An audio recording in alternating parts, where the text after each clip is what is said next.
Саламатсыздарбы? Кадырман көрүүчүлөр, туугандар, мекендештер. Бүгүн өтө маанилүү жана акыркы күндөрү өтө акыркы убактарда өтө актуалдуу болгон бир теманы талкууламакчыбыз. Бирок ага чейин айта кетейин, биздин рубрикабыздын аты Маек башта.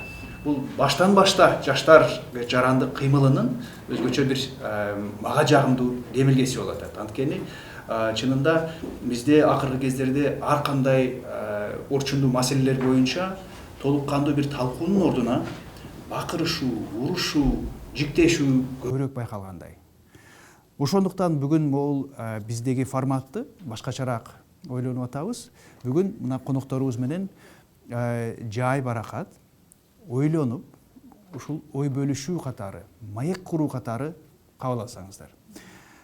Бүгүнкү биздин темабыз жарандык коом деген ким, ал эмне кылат?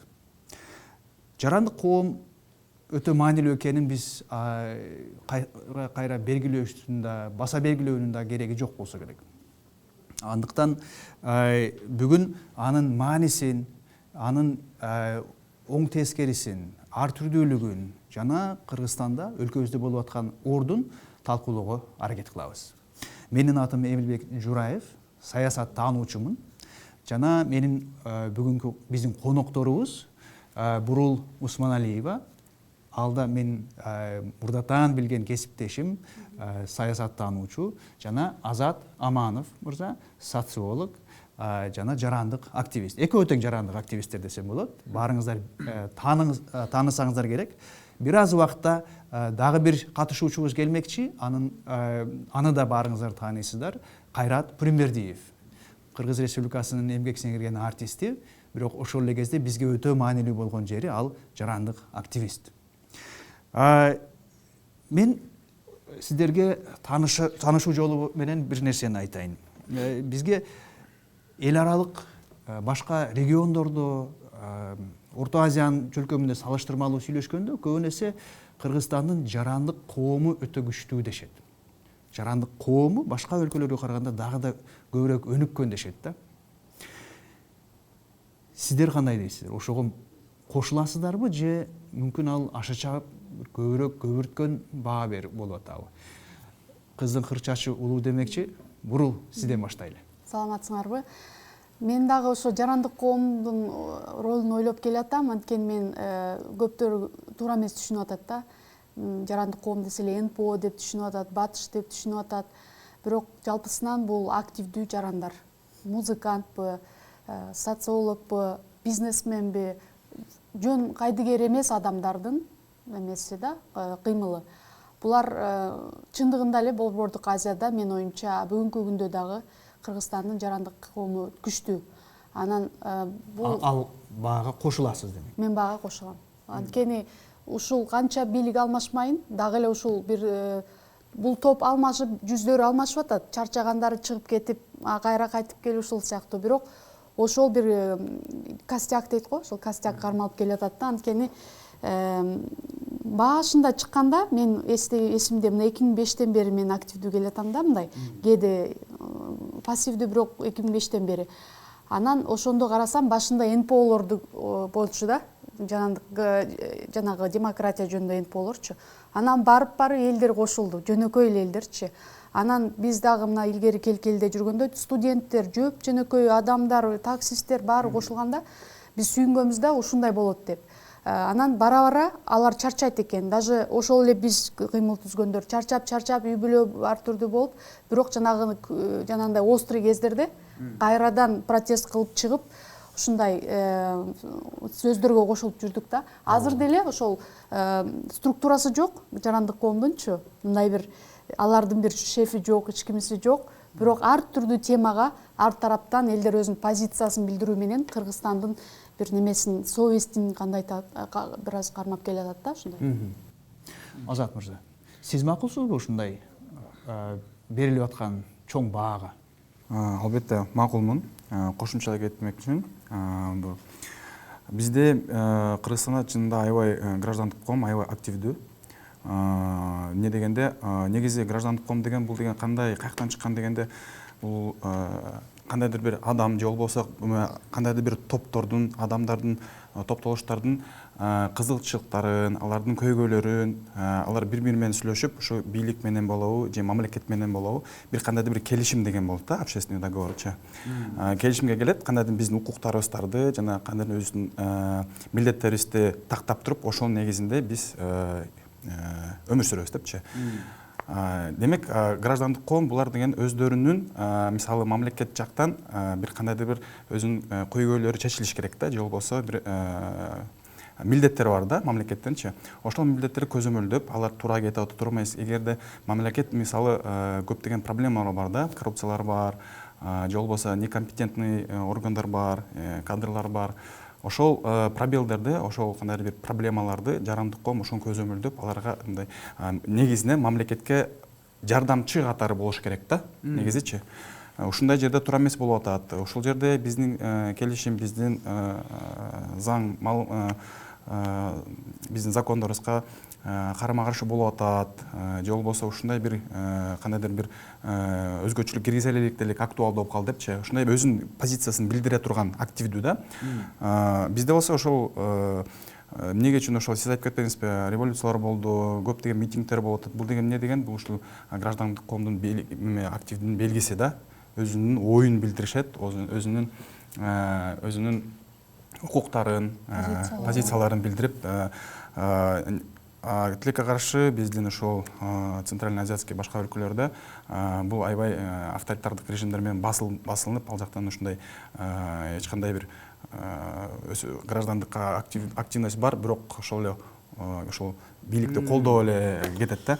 Бирок дагы бир маселе айтып коеюн деген бар. Биздин граждандык коом активдүү болгону менен толугу өзүнүн граждандык коом экенин түшүнүп, ошол систематизация ошол өзүнүн нугуна келе элек да. Акырын-акырындан эми башталып атат десек болот. Бирок эми толук кандуу граждандык коомдо дагы кандайдыр бир көп кемчиликтер бар. Биз коомбуз, биздин укуктарыбыз бар деп эле чыга берет, бирок ошондо эле туура ошол өздөрү деле мындай өзүнүн багытын жакшы билбеген жактарда чыгып калат да деп ойлойм. Экөөңүздөрдүн тең жооптордо бир топ маселелер козголду да, мен азыр кайсы жагынан баштаарымды билбей турам. Анткени мунун баарысын талкуулайлы азыр. Бирок Азат, сиз бир немкени айттыңыз да башында эле. Чу дегенде жарандык коом бул мамлекетке жардамчы катары дедиңиз. Анан муну иле калганынын себеби акыркы күндөрдө коомубузда ар кандай кубулуштар, окуялар болуп атат. Ошолордун жетегинде көп элдин арасында өзгөчө социалдык тармактардын бетиндеги талкууларда жарандык коом дегенде бир терс мамиле болгон, терс сөздөр, сындоо, жактырбоо көп байкалгандай да, менимче. Анан ошол сын пикирлердин негизинен бир баарысын бириктирген бир жери ошол мамлекетке терс кызмат көрсөтүп атышат. Өлкөбүзгө душман болуп атышат деген да сөздөр бар. Анан сиздин жардамчы катары баалаганыңыз менимче өтө дагы да тереңирээк талкуулоого мажбур да, зарыл. Анан буруу сиз айттыңыз, жарандык коом дегенде биз кененирээк түшүнүшүбүз керек депчи. Бул жалаң эле телевизион учубузда турган НПО деп таануу туура эмес деп. Артисттер болобу, изилдөөчүлөр болобу, темир жолчулар болобу. Ошондон мен суроонун бул жагынан баштайын анда. Жарандык коом дейбиз. Анан жарандык коом дегенде конкреттүү бир топторду түшүнөбүз, жалпысынан алганда коомдо адашуу деле жок. Ким экенин түшүнгөндөй болобуз да. Бирок ошол эле кезде биз билебиз, жаран деген бул баарыбыз 6 миллиондон ашык кыргызстандыктар. Баарыбыз эле жаран болсок, анда жарандык коом деген эмнеге ошол 6 миллион эмес, кандайдыр бир ошол коомдун бөлүгү болушу керек. Эмне жарандык коомду эмне өзгөчөлөндүрөт? Ошол өтө философиялык сөз эме да, суроо. Өзү баардык паспорту бар адамдын баары идея боюнча жарандар, жарандык коом ушунун баары. Бирок баардыгы жарандык коом боло албайт экен, анткени баары ошондой позициясын билдирбесе, активдүү мындай өзүнүн укугун колдонбосо, алар жөн эле сан катары болуп калат да. Анан мен ушуну ойлонуп келатам. Мен ушул боюнча көп кандай кылса деп жүрөм да. Массалык түрдө мектептерде обязательный предмет жок да. Ушул болуш керек да 9-11 класста. Жаран мен бүгүн да кече да ушуну ойлоп аткам. Укуктар жана жоопкерчиликтер деген. Ушул сыяктуу бир коом таануу эмес мындай. Ушундай предмет болсо көбүрөөк адамдар жаран болот эле да. Азыркы учурда ошол тренингден өтүп калган, анча-мынча ошол жакшы чөйрөгө түшүп мындай бир демократия жөнүндөгү түшүнүктөрдү алып калгандар эркин болуп атат да. Мисалы мен деле, мен чет өлкөдө Венгрияда окуп келдим. Биздин жаш кезде уже ошол чет өлкөнүн таасирлери, свобода болду да. Анан биз кичине ошол түшүнүктөрдү окуп, ар түрдүү тренингтерге барып мүмкүнчүлүк алдык. Баарыныкы болгон жок да, эми аларды күнөөлөй албайбыз. Алар да ошол чөйрөгө болгондо, кирип ошолорду окуганда алар көбүрөөк болмок да санычы. Мен ошодон ойлоп жүрөм, массовый түрдө ушул предметти баардык эмеге киргизиш керек. Ошондо активдүүлөр көбөйөт эле. Азыр шанс жок болуп атат. Көп жаш ушундай күйүп турган балдар акылы жетет, критикалык ойго жетет. Просто аларды жетелеп ушуну көрсөткөнгө предмет болбой атат. Демек, жалпы жарандардан бөлөкчө, өзгөчөлөнүп, жарандык коом дегенде биз ошол жарандык укуктарын, жарандык өзүнүн милдеттерин жана ордун коомдо активдүү түрдө алып бараткандарды айтабыз дедиңиз. Туура. Анан жана бир кошумчалап коечу. Жөн гана сырттан карап турган, же жеке турмушу менен гана алектенген, же тар бир кесиби менен гана чектелген эмес, жарандык коомдук жашоодо да активдүүлүгүн көрсөтүп, ошого умтулган жарандар. Ооба.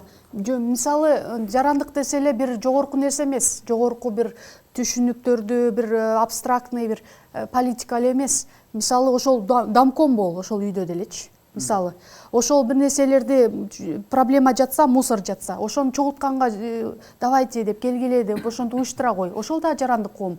Мисалы, жолдо машиналар пробка болуп калды. Эч ким чечпей баары кыймылдабай турат. Ошол жерде бирөө демилгени алып кел деп бирөөнү чакыра коюп же мындай регулировщик боло койсо, ошол дагы демилге да.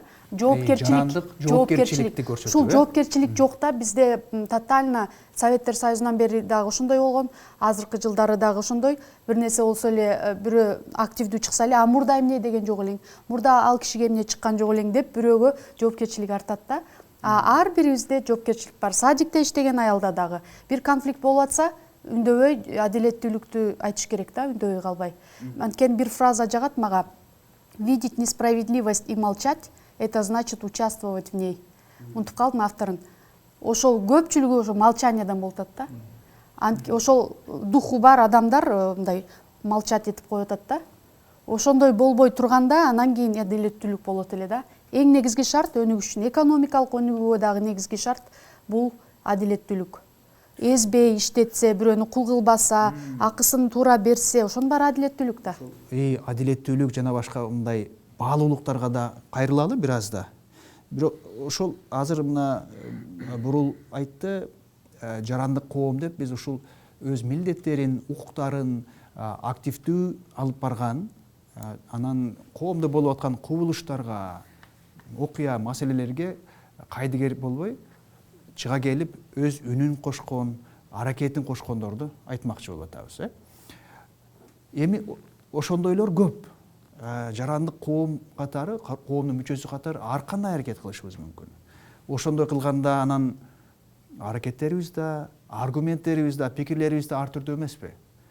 Анан келе калганда бирөөлөрүбүз болуп аткан кубулуштарды мактасак, жактырсак, бирөөлөрүбүз сындайбыз, жактырбайбыз. Анан ошо жактырбаган сынчылардын үнүн укканда, жанагы мен айткан жарандык коом бузукулар деген сөз пайда болот да. Азат, ошо сиз жанагы айткан жардамчы деген сыпаттооңузду чечмелеп бербейсизби? Мен айтып сындап жатып, бузукулук кылып жатып кантип жардамчы болушу мүмкүн? Негизи бул мындай да, айтайын дегеним, негизи ошондой болуш керек да. Негизи жарандык коом ошол жардамчы катары болуш керек негизинен. Бирок биздин жарандык коомдун деңгээли андайга жете элек да. айттым го. Жана ошол биздин мамлекеттин дагы кантип ошол жарандык коомго кандай бир баа берүүдө дагы деңгээли жеткен жок, жете элек да, уровень ошо ага жете элек. Ошондуктан кандайдыр бир деңгээлде туура эмес интерпретациялар болот да. Бир четинен бирок жарандык коом кайра бир кандайдыр бир конструктивный оппозициянын да ролун аткарыш керек. Жалаң эле мындай жардамчы катарды, мисалы биз колдоочу эле катары өтүп калышыбызмын да. Мисалы бул бийлик келди, бул менин саясий лидерим, туура кылса туура эмес кылса колдой берем деген. Бул деген мындай жардамчы, мен өзүм жардам берип атам деген түшүндүрөт да. Бирок жарандык коом деген бир эле ошо жардам эмес, бирок конструктивный оппозиция, конструктивный бир кандайдыр бир көз карашты айырмалана турган көз карашты биле жүрүш керек да. Ана жана 6 миллион деп эдикпи, кандай дегенде эмнеге үчүн жарандык коом ушу баарысы 6 миллион дегенде негизи жарандык коомго көп философ, социологдор ар кандай определениялар берген да, түшүндүрмөлөрдөчү. Анан бирөөсүндө мындай айтылат, жарандык коом дегенде негизи бул господин дейт, чоң бир правитель господин, анан раптар болот дейт да, или слугалар болобу анын астында жүргөндөр. Алар көп нерсени түшүнө бербейт да. Алар болгондо ошону кыла турган алардын деңгээли, аң сезими ушундай бир масса да. Бирок ошол масса менен ошол бийликтин ортосунда бир кандайдыр бир катмар бар дейт да. Үчүнчү слой бар дейт. Булар деген мындай эле деңгээли өтө төмөн эмес, слугалар дагы, бирок алар ошондой өздөрү бирок элита эмес, бийлик эмес депчи. Бирок ошонун ортосунда тургандар булар связующий звено болуш керек да. Бийлик менен жана ошол массанын ортосунда бир кандайдыр бир ошол бир прослойка пайда болуш керек. Бул жактын массанын кандайдыр бир укуктарын болобу же көйгөйлөрүн мост болуп бийлик менен жеткирип ошону бир кандайдыр бир байланышын түзө турган бир граждандык коом деп. Ошондуктан мен ойлойм, мен баары эле граждандык активист болушун деле эмеси шарт деле жок. Экинчиден баары бүткүл 6 миллион же катмарлар баары граждандык активист боло албайт. Не дегенде граждандык коомдун представители мындай всесторонне развитый болуш керек да. Не дегенде ошол договор деп эдикпи, договор, коллективный договор да, общественный договор. Ал ошол эмне негизинде түзүлөт, алардын регулированиясы кандай болот, ага деңгел керек да. Эгер деңгел болбосо, ал кантип ал ошол нерселерди туура өзүнүн көйгөйлөрүн айтат, же болбосо талап кылат, же болбосо кандайдыр бир сунуштар кылмак эле. Сиз жарандык коомду сыпаттоодо өтө чоң милдеттерди илип атасыз мойнуна. Бирок жакшы нерсе, ошондой буюрса жетели ошогочу. Анан демек сиздин сөзүңүздү дагы бир аз эме кылчу болсок,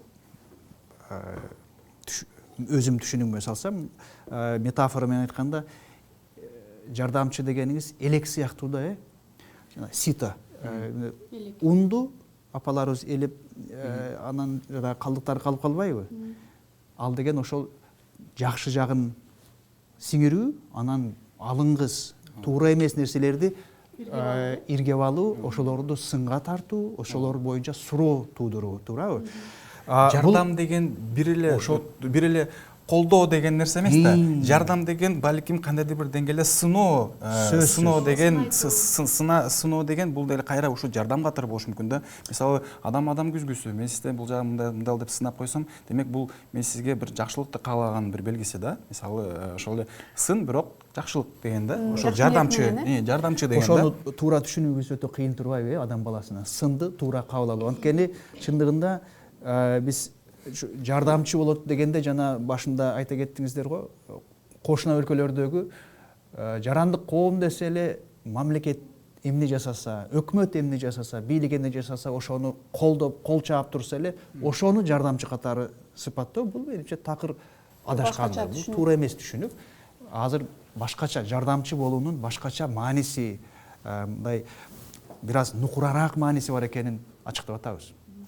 Азыр бизге коногубуз Кайрат Пиримбердиев келди. Азыр эле сизди атыңызды атап кеттик эле, күтүп атабыз. Чоң рахмат сиздин да келип кошулганыңызга.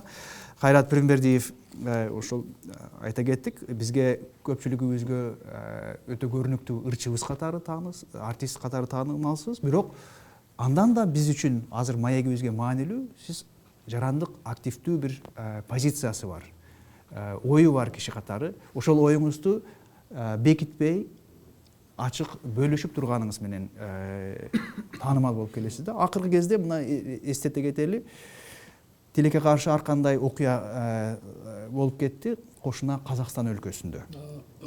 Анын алкагында өтө тилекке каршы кейиштүү окуя болуп, биздин жараныбыз Викрам Рузахунов, музыкант жараныбыз, алардын жанагы бульдозер сыяктуу чыга келген бийлигинин эмесине калып, каргышына калып, ошо жарандык коомубуздун үнү менен, жарандык коомубуздун аракети менен бийлигибиз ошону угуп, ал жараныбызды чыгарып алдык. Азыр буюрса ал ден соолугун чыңдап жатат. Ошонун арасында мен биринчи эле мен эми Викрамды тааныбайт экенмин ага чейин. Мен да тааныбачумун. Жаңылык чыкканда эле аны таанып, анын таламын талашып, аны чыгаруу керек дегендердин арасында биринчилерден эле Кайрат мырзаны көрүп калдым социалдык тармактардан. Анан сизге катар дагы бир топ сиздердин кесиптештер чогулушту.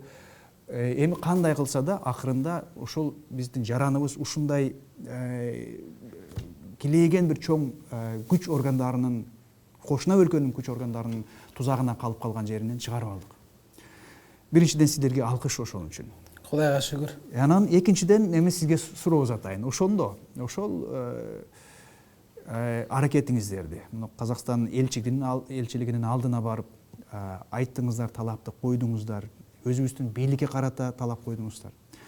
Ошондо сиздер эмне болду? Бийлик биздин бийликке карата сын айттыңарбы? Жардам бердиңиздерби? Жарандык коом катары, жарандык коомдун мүчөсү катары кантип сүрөттөйт элегиз өзүңүздөрдүн аракетти? Биринчиден саламатсыздарбы? Мен кичине кечигип калдым, туура түшүндүңүздөр.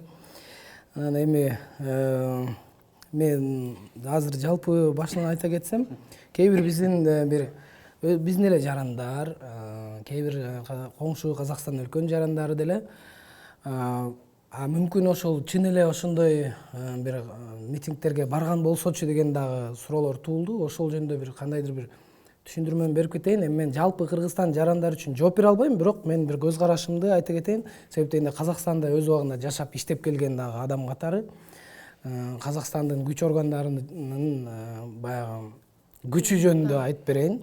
Себеп дегенде ал жакта мындай бир ачуу кырдаал учур эмес, тынч жашоо учурунда дагы биздин Кыргызстан жарандары жөн гана баягы көчөдө чыгып тентип басып жүрүү өзү кооптуу да. Мен өзүм жашап көргөм ал жакта, билем.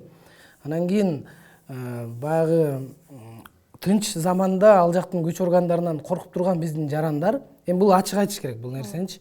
Бул ал жактын күч органдары кадимкидей эле Охотага чыккандай эле. Ушундай баягы эмгек миграциясы менен жүргөн жарандарга кадимкидей бир ар кандай бир кылтактарды колдонуп, ошонун негизинде кандайдыр бир акча алып алуу максатындагы мүмкүн ошондойлорду колдонушат. Тынч заман кезинде ал эми мындай бир аябай бир кооптуу чоң мамлекеттин бир коркунуч туудуруп турган учурда менимче Кыргызстандан ал жакка барган жаран эмес, ал жакта 15 жылдан бери жашап жүргөн жарандар дагы эшиктерин катуу бекитип алып үйлөрүндө отурду деп ойлойм. Кыргыздар деп айтайын.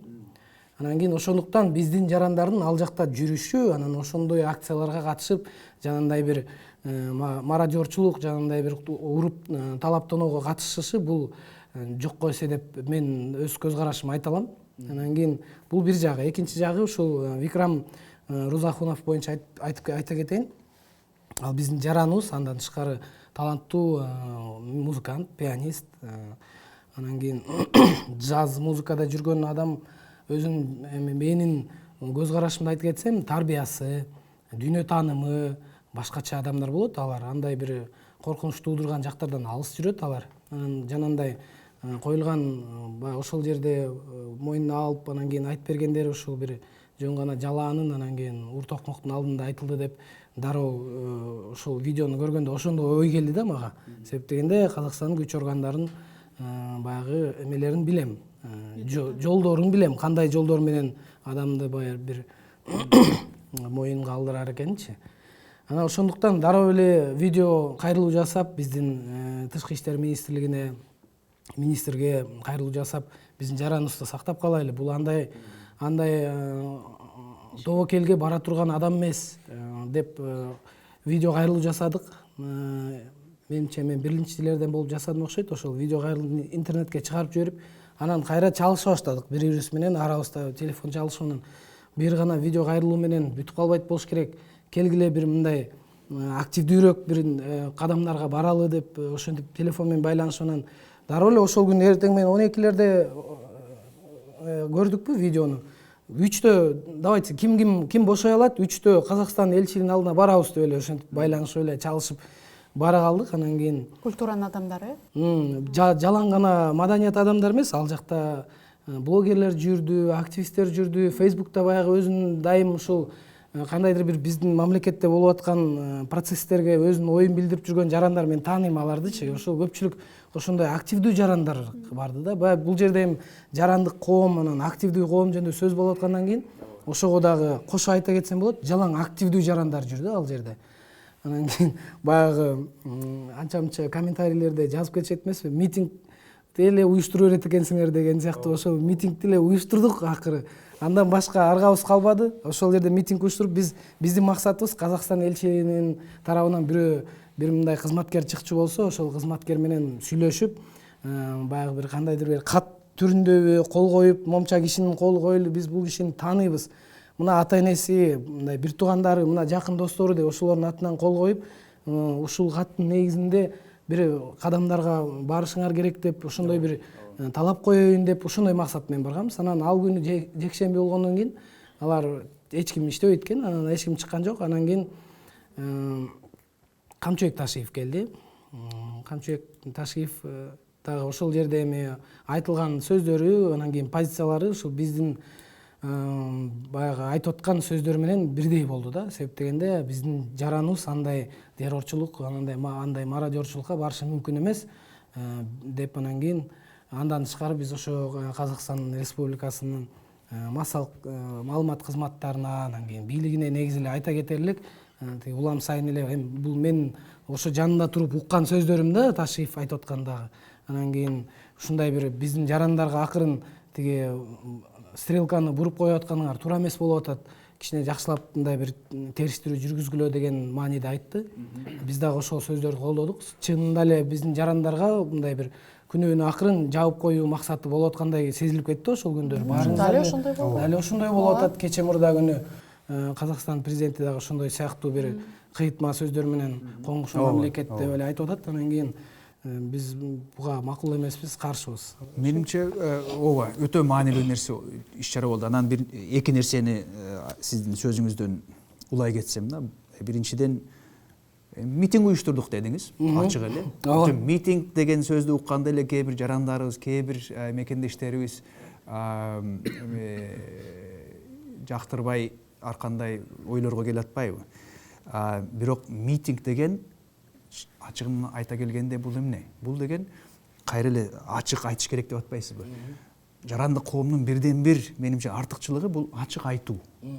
Көйгөй болсо, коомду өйткөн, коомго тиешеси бар маанилүү нерсени ачык айтуу бул жарандык коомдун эң бир маанилүү аракеттеринин бири дейт элем да. Анан сиздердин митингиңиздер так ошону кылды да, туурабы? Анан кандайдыр бир деңгээлде өзүнүн жардамын берди деп ойлойм. Ошо биздин викрамды жардамын дегениңизден дагы улай кетейин. Ошо экинчи жери, жана мен башынан айтып атпайм, жарандык коом десе эле тиги бийликке бут тосмой деп атышат деп. Камчыбек Ташиев өзү келип, сиздердин сөзгө кошулуп, ошол сиздер уюштурган митингден жанагы масс медиа келип, журналисттер келип чагылдырып жаткан жерден Ташиев мырза өзү келип сиздердин сөздөргө кошулганы так жана сиз айтып аткан жардамчылыктын мисалы ошол болуп атпайбы, туурабы? Эми мен бир нерсени улайын да. Жана экөөңүздөр тең айтып кеттиңиздер. Биздеги жарандык коом кайсы бир деңгээлде мүмкүн көйгөй катары уюшкан эмес, же системдешкен эмес, систематизация болбоду, же структурасы жок деп атасыздар да. Так ошонун мисалы ошол викрамды чыгаруудагы аракеттесек болот. Ал жерде бир уюшулган бир нерсе болгон жок, бир уюм кылган жок. Жөн гана жеке жарандар келишти. Ким келсе ошо келди да. Эми маселе мындай коюлду да.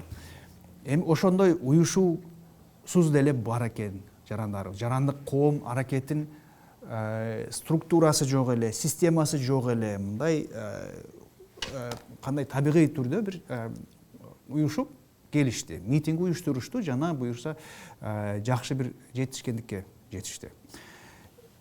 Маселе эми жанагы НПОлор жөнүндө. НПОлор деген бул мыйзамдын алкагында уюшулган, структурасы бар уюмдар. Анан көбүн эсе калың элибиздин көз алдынча жарандык коом дегенде так ошолорду, НПОлорду түшүнүшөт. Менин кыскача мүмкүн жооп бере алсаңыздар. Кыска эле так суроом. НПОлор керекпи? Керек болсо алардын мааниси, пайдасы эмнеде? Мен аны дароо эле жиктегенге шашылбай, ошо НПОлорду туура түшүнсөк болобу деген аракет менен сураган суроом да бул. НПОлордун пайдасы эмне? Алар эмне кошот ушул жарандык коомдун ишмердигине? Менин оюмча НПОлор керек, ал туура. НПОлордун ар түрдүү түрлөрү бар. Социалдык тармакта, саясат жактан, жарандык жактан, ал тургай айыл чарба, диний жакта да, маданият жакта, диний жактан, мына айтып атабыз, муфтият дагы ошо эл аралык, мамлекеттик эмес деп. Формасы түшүнүктүү бардыгы. Бирок НПОну жаманатты кылганын бир жери бар да. Көбүнчө бийлик ошо критикага чыдабай, ошо бардык жарандык коомду НПО аттандырат да. Мени дагы НПО дешти кечээ, сөз эркиндиги боюнча чыксам. Бирок сиз НПОго тиешеңиз жок эч кандай. НПО да эмесмин, өмүрү грантта калган эмесмин. Мен азаттай эле адаммын, эркин эле интернеттен окуй эле эртең ушундай кылдоого чыгабыз дегенди угуп алып эле келдим. Эч ким мени чакырган жок, мен эч ким менен чалышкан да жокмун. Анан НПО сөзсүз керек, бирок НПОлор дагы НПО десе жанагы бир айтайын деген жарандык коом десе эле НПО деп адаштырып, атайлап ошентип атышат да. Жарандык коом андан кенен. Ушул түшүнүктүү, ушул маданиятты, культураны биз көбөйтүшүбүз керек болуп атат. Анан структурасы жок дегеним жанагы ал күчтүү жери бир чети. Анткени мисалы мен чарчап калсам башкалар чыгат дегендейчи. Ушундай бул күчтүү жери да. Ким ошол күнү эме болсо, мисалы Кыргызстанда болсо, колу бош болсо, эме бүт чыгат да. Бул эч кимди эме кыла албайт. Структурасы жок экендиги пайда экен. Анткени жалгыздан обработка кылып койсоң да аларды. Бул жерде кимиси менен иметь дело трудно да. Ошон үчүн жакшы. Жарандык коом дегенде бул эми мындай да, самоорганизация болуп кетиши мүмкүн да. Самоорганизацияда булар ар бир, мисалы, сиз айтып атасыз, кайрымдуулук мисалы эмелер бар, жарандык коом. Алар строго өзүнүн гана алкагында өзүнүн миссиясын кылып аткан жарандык өзүнүн эмесин иштетип келишет да, функциясынчы. Ал эми жалпысынан кандайдыр бир маселе чыкканда, ар бир ушул группанын, топтордун кызыкчылыгы болуп калса, алар баары самоорганизация болуп өздөрү мындай, мисалы 20-жылы пандемия болгондо, пандемияда болгондо чыгышты, мисалычы, негенде баарынын ошол топтордун эмесине айкашына туура келген да, мисалы же болбосо ошол эле 20-жылы выбордо, шайлоодо мисалы да, ар кандай партиянын өзүнүн кандай бир кызыкчылыктары, бирок жалпысынан бир кандайдыр бир эмени аларды самоорганизация кылганда бир күч болду да. Булар ошо самоорганизация болушу мүмкүн, же болбосо жанакындай өз алкагында жүргөн узкий иш алып барат. Анан НПО аябай жакшы суроо бердиңиздер. Эмне үчүн ушу НПОлор азыркы учурда мындай бир терс, мындай бир жат көрүнүштө кабыл алып калды да. Көбүнчөсү эмне дегенде ошол НПОнун ошо либеральный демократический ценностьтарды продвигать этишет да. Биздин катмар, мисалы, көбүнчө адамдардын жалпы санына караганда консервативдүү көз караштарда да. Консервативдүү көз караш болгондон кийин ушул катмарлар мисалы ошол эле биринчи сөздөр гей же голубой же ЛГБТ деп айтылат эмеспи?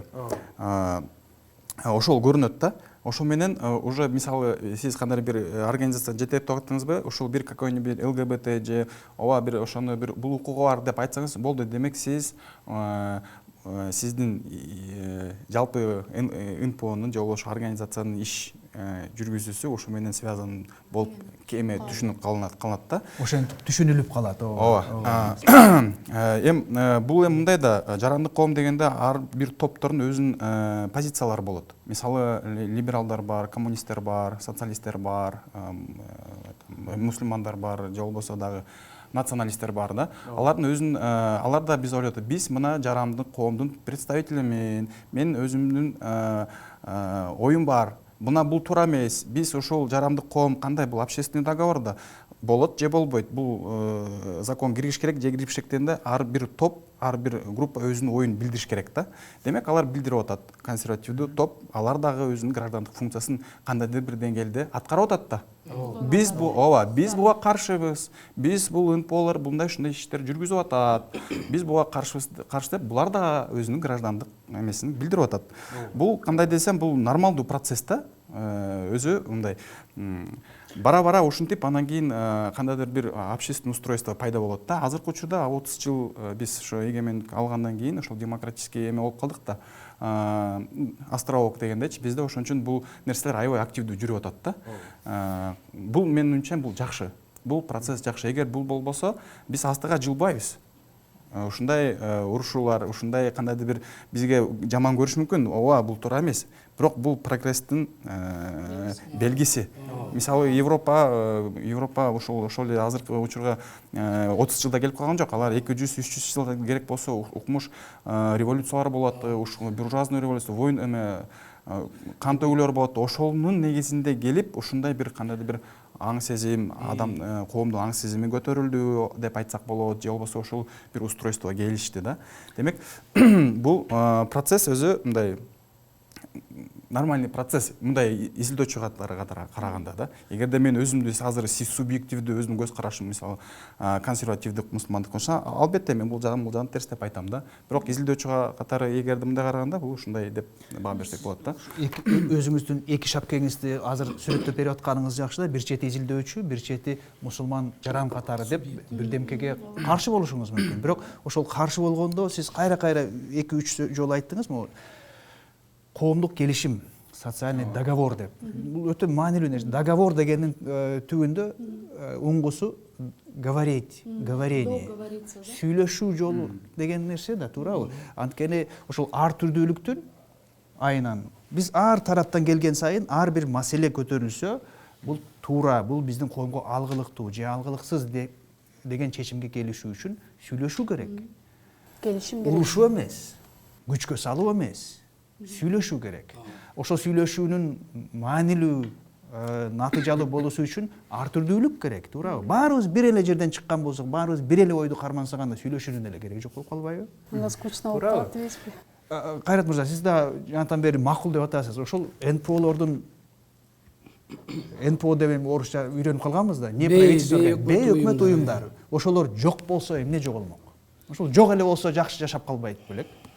Эми мен деле бул Азаттын айтып кеткен сөздөрү боюнча айта турган болсом, ар кандай тараптагы бейөкмөт уюмдар болуп атат. Менин кээде мындай угуп билип калышыма караганда, мисалы биздин аймактарда кээ бир суу чыкпаган жактар болот экен. Эми андайлар көп да биздечи. Аябай бир кыйын, турмуштун бир кыйын жашоосуна калып калган аймактар бар. Ошол жерлерде кээ бир учурларда кандайдыр бир бейөкмөт уюмдун ортомчулугу аркылуу ал ортомчу боло калып, анан кийин ошол баягы ар кандай сөзгө калып аткан батыштан, ошол жактан баягы спонсорлук демөөрчүлүк акча алып келип, каржылап туруп, анан кийин ошол жерге бир суу чыгарып койгон сыяктуу, же болбосо дагы бир кандайдыр бир ошондой учурлар болот экен. Эми албетте мен барып өз көзүм менен кошо катышып баягы кудугун казган эмесмин, ошон үчүн айта албайм. Анткени сиз НПОдо эмессиз. Мен анткени бейөкмөт уюмга катышкан да эмесмин, эми билбейм. Вот. Анан кийин ошондой учурлар болуп калат экен. Андан тышкары азыр кечиресиз, менин дагы кээ бир угушумда бизде мисалы үчүн кандайдыр бир мүмкүн либералдуу же болбосо демократиялык бир мыйзамды алдыга бир сүрөө учуру болобу, ошондой учурларда бейөкмөт уюмдардын жардамы менен ошол эми батыш дейбиз, батыш септегенде мындай биз тарапка караганда, СНГ тарапка караганда көбүрөөк демократиялык баалуулуктарды колдойт. Ошол батыштын кандай бир каржылоосу аркылуу кээ бир демократиялык мыйзамдар биз жакта алдыга сүрүлүп кеткен учурлар болгон экен.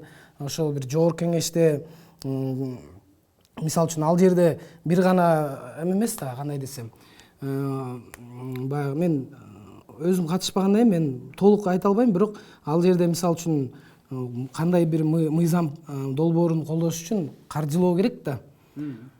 Ошондой учурларда демократиялык көз караштар жогорку кеңеште дагы ошол бейөкмөт уюмдун ортомчулугу аркылуу болуп кеткен учурлар болот экен. Демек, анан кийин ошол эле учурда мисалы үчүн ошол эле диний бейөкмөт уюмдарды ала турган болсок, ошолордун диний бейөкмөт уюмдардын ортомчулугу аркылуу араб мусулман өлкөлөрүнүн жардамы менен биз жакта мечиттер, медреселер курулуп атат деп дагы билем да. Ошо демек бейөкмөт уюмдар жок болуп калышы мүмкүн деле эмес, анан кийин жок болуусунун деле пайдасы жок болуш керек.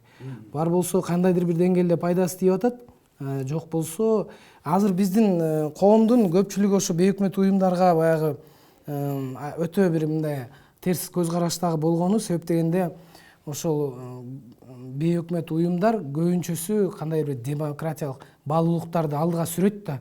Анан кээ бир мындай сөзү элге угулуп калган жарандар бар. Мисалы үчүн ошол Instagram жана башка тармактарда ошолор кандайдыр бир ошол көз караштарды, демократиялык, либералдык, мындай эркин көз караштарды айтып жиберсе, ал биздин коомго жана Азат мырза айткандай консервативдүү коомго баягы аябай суу сепкендей тиет да. Себептегенде консервативдик көз караштар менен либералдык көз караштар аябай мындай карама каршы турган учурлар бар да.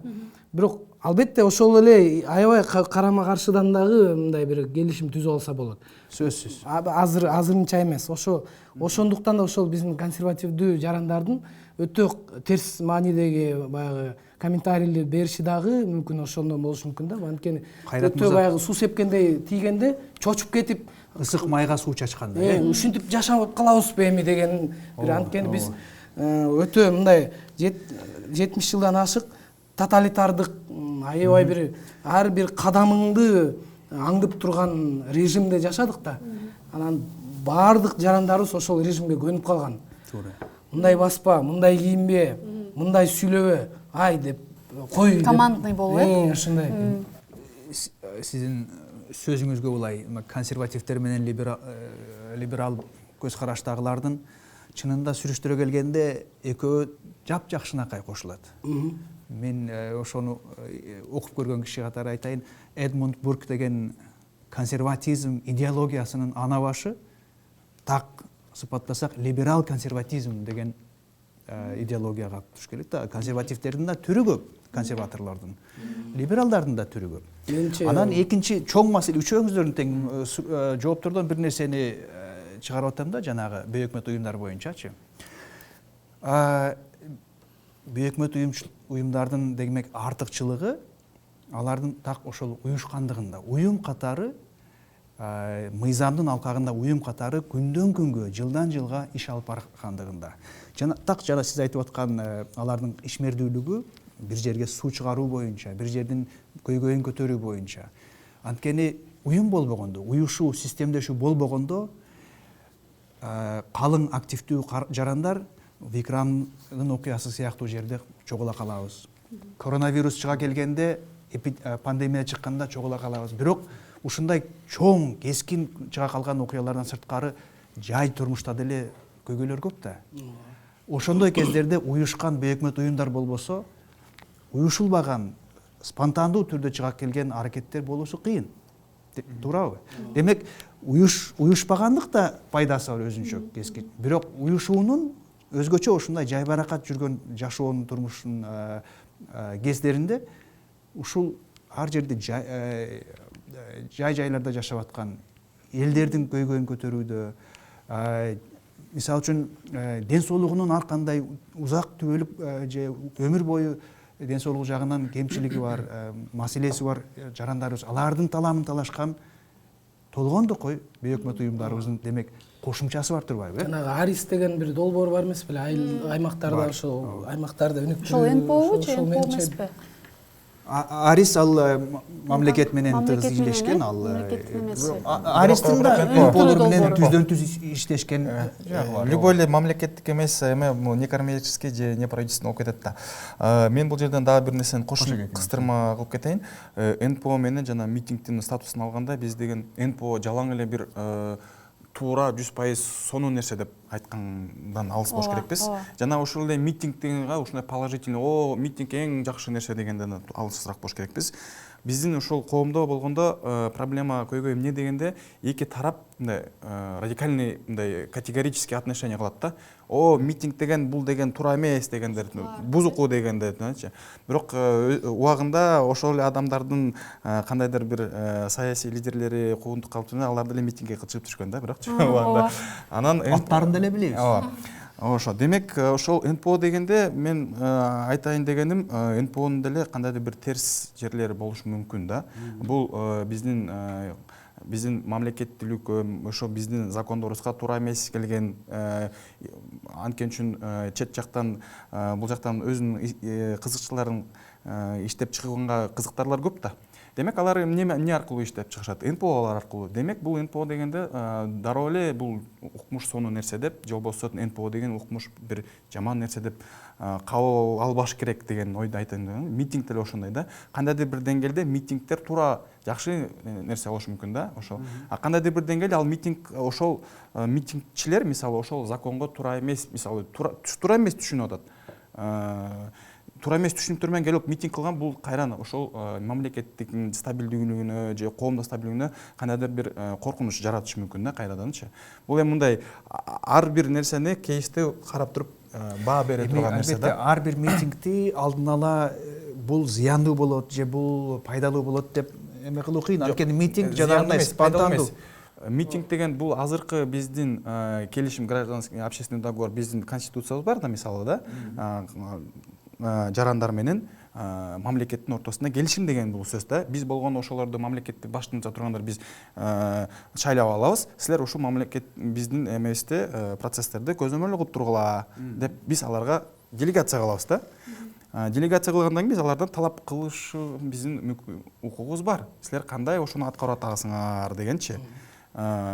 Демек, ошо айтайын дегеним, мамлекет ичинде ошо биздин представительдер өзүнүн закондору туура билбегендиктен, некомпетент же болбосо өзүнүн субъективдүү өзүнүн позицияларын биринчи приоритет коюу ошол договорго каршы да, же болбосо жарандык коом жакта алар түшүнбөйт ошол мамлекеттик ушундай келишимди. Алар ошол жактан эки жактан келет да, түшүнбөстүк жана ушундай бир туура эмес нерселер да. Бул өтө маанилүү нерсени эгерде эки жактын, мамлекеттин бийлик жакта элиталар ошо өздөрүнүн укуктарын, өзүнүн ошол компетенцияларын кайсы эмнеге үчүн шайланганбын, менин границаларым каякта, мен деле мисалы айтып атпайм, азыр изилдөөчү катары жана өзүнүн субъективдүү ошондой эме жок да. Ал жака барганда өзүнүн кызыкчыларын дароо ошондой эле. Эми бул деген жана эле мен элек деп айттым эле, электөө өтө кыйын. Эми биз 6 миллион элдин арасында албетте меники туура деп ойлоп келген жерибизде деле сырттан караганда туура эмес болуп чыгышы мүмкүн, туурабы? Бирок өтө маанилүү нерсени айттыңыз, мен да баса белгилейин.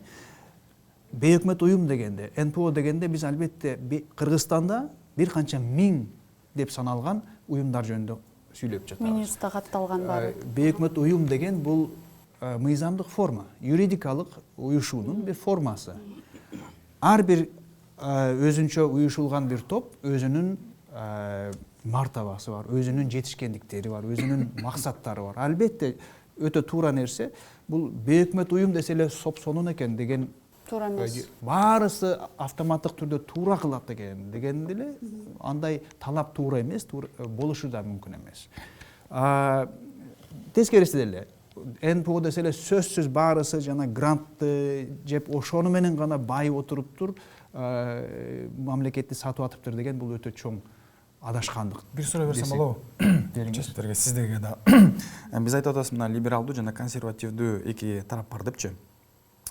негизи либералдуу тараптар өздөрүн мындай аң сезими биздин аң сезим эмес, кичине жогору турат, биз деген ушундай процесстерди демократизациялап түшүндүк, азыр коом ушундай жылып атат, заман жылып атат деп мындай өздөрүн билишет да. Ал эми консервативтерде мындай намек же пассивный бир обвинение бар да, силер ушул артта калгансыңар, дагы эле ушул диний же болбосо улутчулдук бир кандайдыр бир вирустар жатат, сиз ошол алдыга ошо жылбай ушул жаңы формация өтө албай атасыңар деген бир эме бар да. Анан бул жак ошо силер деңгээлиңер төмөн, ошон үчүн силер баарысы бизди ЛГБТ деп атасыңар, НПО деп жамандап айтып атасыңар деп ушундай бир эмес претензиясы бар да, ушундай эсичи, мен ушуну байкайм да.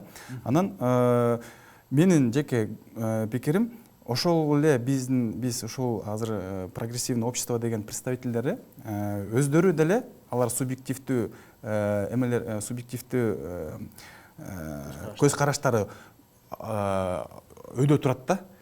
Мындай либерал демократиянын түпкү алардын өзү мындай идентичности дагы жок да. Мисалы Твиттерде карасак, алар мисалы ошол эле араб НПОлор келет да. Мечит медреселерди курат, кудуктарды курат, жетим жесирлерге жардам берет, социальный гарантия. Алар сразу айтат, мисалы Твиттерде карасак, ал жакта көбүнчө ошо либералдуу көз караштар отурат да. Алар айтат, ой, мут арабизация кетет деп укмуш исламофобский эмелер реакция кетет да.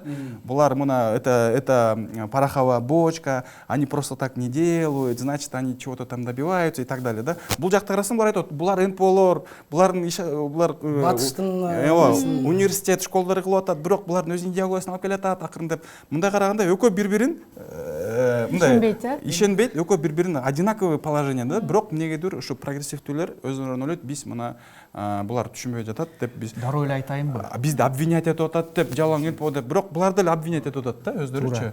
Демек мен өзүмдүн жеке азыркы аныңыз сиз байкаганыңыз туура, мен деле кошулам. Ошондой бир менимче ооба, ошондой бири-бирин ошондой бир кароо бар да. Менимче бирок бир нерсени түшүнүшүбүз керек, эки жакта тең. Ошо мисал үчүн мисалга келтирдиңиз, ошо мусулмандардын көз карашы, арабизация деп жиктеген либералдардын көз карашы, экөөнү тең айтсаңыз болот. Ислам дининде либералдык баалуулуктар өтө бай, арбын жолугушат.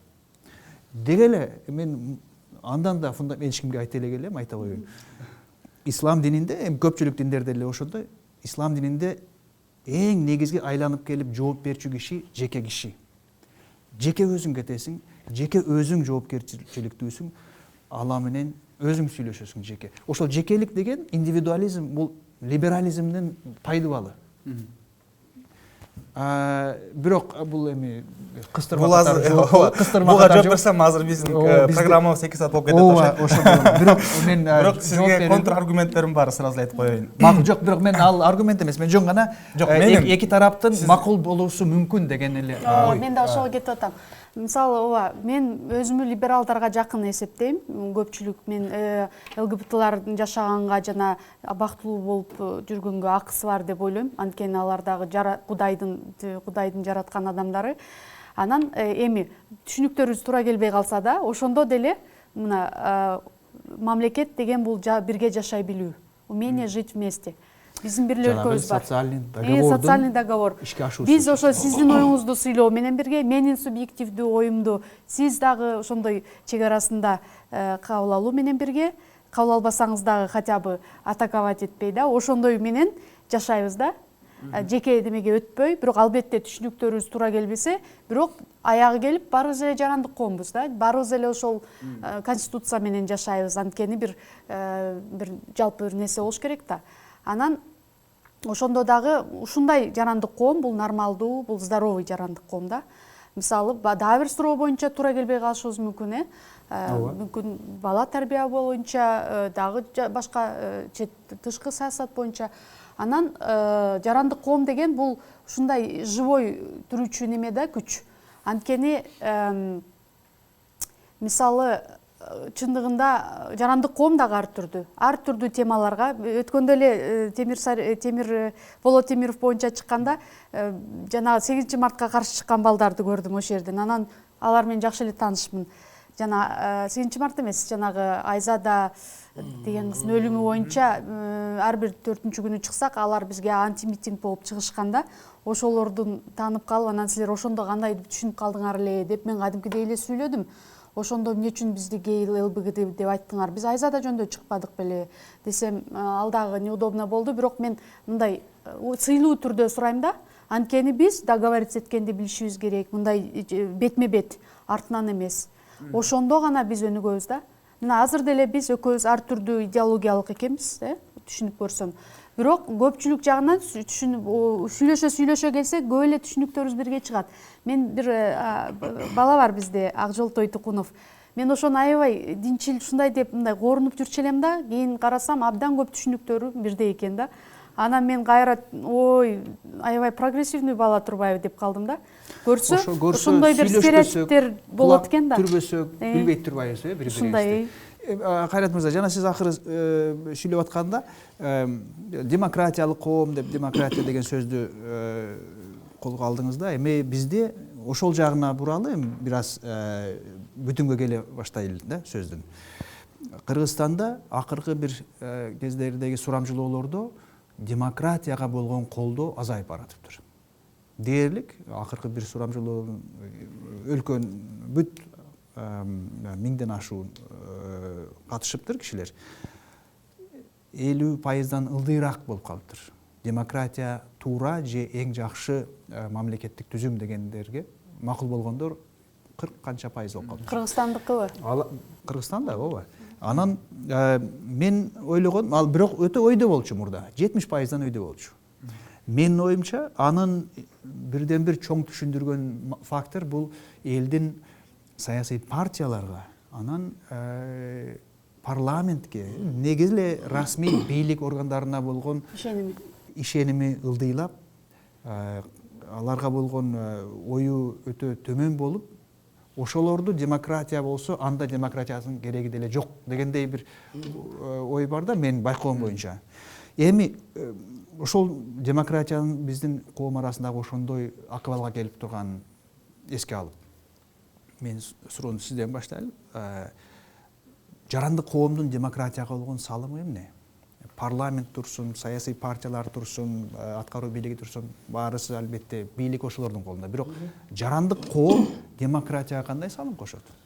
Мен негизи жалпы мындай өз оюмду айта кетсем, өз негизи демократиялык мамлекеттик түзүм өзүнүн башталышы байыркы ошо Греция, Римден башталган экен. Ошо ал жерде демократияны түзүү өзү оңой болгон экен. Себеп дегенде баягы шаар мамлекеттер болгон да, кичинекей эле 10 миңге жакын, 7 миң, 8 миң эле адам жашаган. Алар бир паста жыйын кыла калып эле, депутаттары же болбосо делегаттары жок эле чоң колизейге жыйын кылып туруп, анан кийин момундай идея болуп атат, кандай дейсиздер десе, жарымдан көп кол көтөрүп, анан мынча кол көтөргөндөр, мынча азыраак экен. Демек ушул мыйзам долбоор өттү деп туруп эле. Ушундай сыяктуу түз демократия дейт да. Түз демократия болбосо мындай эмелерге таш таштап кетиппи, ушундай бир шайлоо кылышкан да аларчы. Анан кийинки анан жарандык коом менен демократиянын байланышын сиз айтып атпайсызбы? Кыскараак. Кийинки демократиянын экинчи баягы башталышы, экинчи толкуну бул Франция революциясынан башталды. Ошол кезде демократиянын башталышына менимче жарандык коом түздөн түз ошол демократиялык революциялардын башталышына түздөн түз себепкер болду.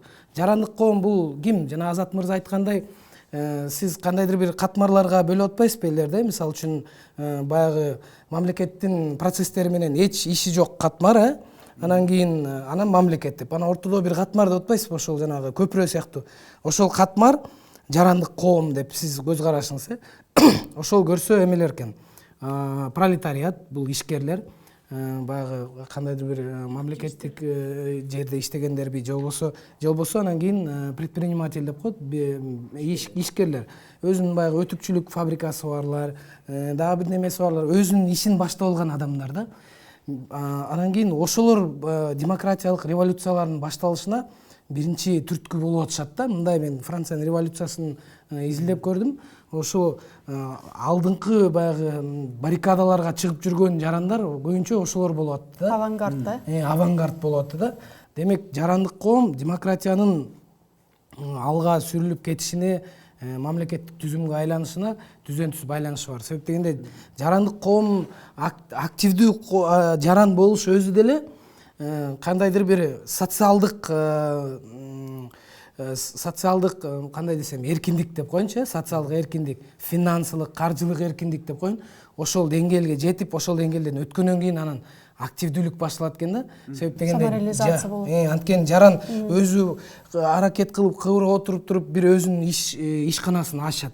Ал жерди ачкандан кийин анан ал баягы мамлекет менен түзмө түз байланыш боло баштайт да. Себеп дегенде салыктарды төлөш керек, жана башка анан кылган ишин сактап калыш керек. Анан кылган ишин сактап калыш керек. Ал анан демек мамлекет менен түзмө түз байланыш түзгөндөн кийин ал сот органдары менен, парламент менен түзмө түз байланышат, салык органдары менен. Анан мамлекет тарабынан басым боло баштаса эгер ошол ишкерге, ишкер албетте ал өзүнүн ушунча эмгегин, канын терин төккөн жерди сакташ үчүн активдүүлүктү көрсөтүп баштайт да.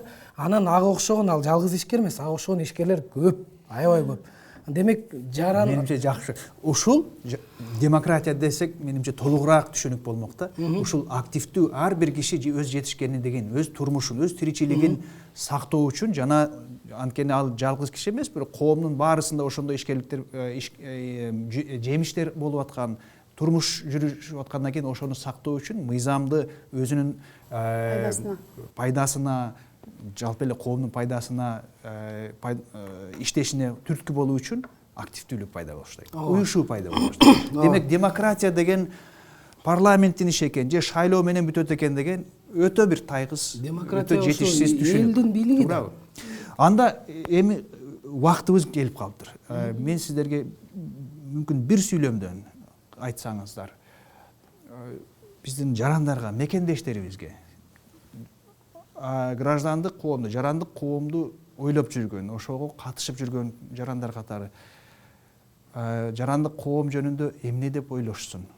Эмне мекендештерибизге эмне демексиз? Жарандык коом жөнүндө бир эгер послание, посыл сөз айта билсеңиз, жабуу түрүндө.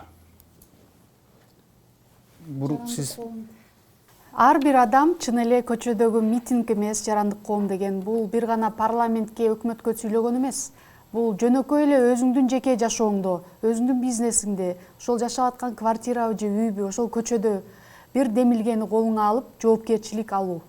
Жоопкерчилик деп айтам. Рахмат. Сонун. Мен оюмча жарандык коом деген бул ар бир адам кандайдыр бир катмарда болбосун, рабочий болобу, управляющий болобу, ар бир өзүнүн деңгээлинде укук жана өзүнүн обязательства, милдеттерин так дана билип, аң сезин ошо жетсе, демек ошондо мындай көз караш, мындай келишпестиктер азаят деп ойлойм да. Демек мен ойлойм эң бул биринчи жол бул аң сезимди жогорулатуу, илим билим алуу, ар бир катмар өзүнүн деңгээлинде илим билим жогорулатыш зарыл деп айтып кетем. Сонун. Мен оюмча биз негизи эле бүгүнкү күндө канча кыргыз жарандарынын басымдуу пайызы мындай итак эле демократтарбыз баарыбыз элечи. Себеп дегенде жана мен социалдык турмушту дагы байланыштырып кетпедимби? Биздин менимче кыргыздын ар бир жараны өзү жетет, жетишкендиктенечи, өзүнүн маңдай тери менен жетет да. Ошон үчүн жана жогоруда айтылган сөздөргө кошулуп туруп мен айтар элем, ошол демократияңыздарды, ошо өзүңүздөр жеткен бир ийгиликтерди сактап калуу үчүн өзүңүздөрдүн укугуңуздарды билип, ошол эле учурда милдеттериңиздерди дагы билип туруп, анан кийин ошол эле учурда билим алып, кандайдыр бир анан сөзсүз түрдө ошол мамлекеттин түзүмү, жарандар жөнүндө билимдерди көп алышыбыз керек деп ойлойм, баарыбыз элечи. Жарандык өзү мындай мамлекетте жаран болуу өзү кандай деген билимдерди алып туруп, анан кийин ошол бир мындай эптеп жеткен демократиябызды сакташыбыз керек деп ойлойм мен. Кошумча айтып койгон, жарандык коом, жаран болуу, активдүү жаран болуу өтө пайдалуу, адамдын өзүнө пайдалуу. Анткени өзүңөрдү коргой алсаңар, бактылуу ата эне болосуңар, балдарыңарды жакшы өстүрөсүңөр, демек мамлекетке пайда келтиресиңер. Анда чоң рахмат.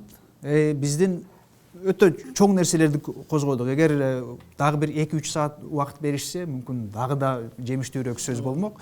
Мен айтылбай турган сөздөр көп калды. 2-3 сөз менен айтчу болсом, биз эмне дедик? Бүгүн жарандык коом бул ар түрдүү экен.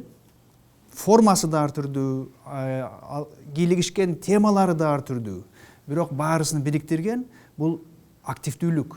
Жарандын активдүү позициясы, ошону айта билүү. Анан ошол жарандык активдүүлүктү көрсөтүүдө биз диалог аркылуу, таяк көтөрүү эмес, таш ыргытуу эмес, сөз бөлүшүү, сөз артышуу, керек болсо сөз үстүндө талашуу аркылуу бир кандайдыр бир орток келишимге жетишүү.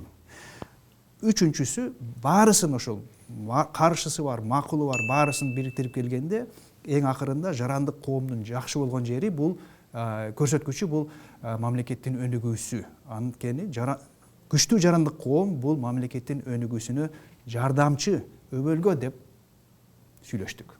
Сиздерге чоң рахмат. Сизге дагы чоң рахмат. Рахмат.